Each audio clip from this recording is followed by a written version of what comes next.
my name is Kat Zhou, pronouns she, her, and I am a designer at Spotify. And I live in Sweden, in Stockholm, where I've been for the past 2 years, which I've honestly flown by.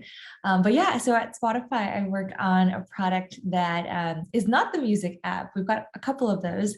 And this one's called Backstage, and it's a developer platform that houses all the things that kind of power our music app. Like our machine learning and data hubs. And I'm working on the open source version of that, which has been really rad.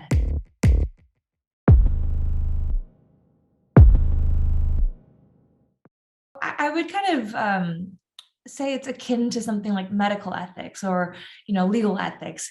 How every industry, needs to have this kind of frame of thinking, a framework for thinking about what does it mean to be a good designer or a not so good one?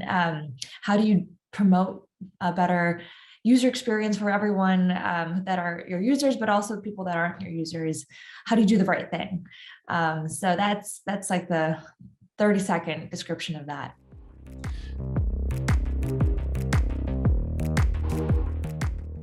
I think that's something that, we've talked about it quite a bit in tech and in design. And some folks, I think that would be a really good thing. I think if we were to create some kind of code of ethics, it would have to be done in a way so it's not gatekeeping anything or anyone from becoming a designer.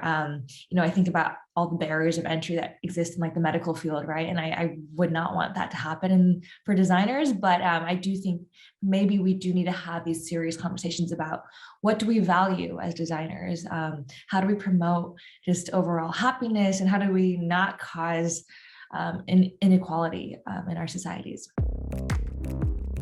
Any kind of experiences that either further inequality between people, spread misinformation, cause actual harm, right? If we're thinking further down the line when we get to self-driving cars and whatnot, like, are we designing for safety? Are we designing technology that's, like basically helping people surveil other people?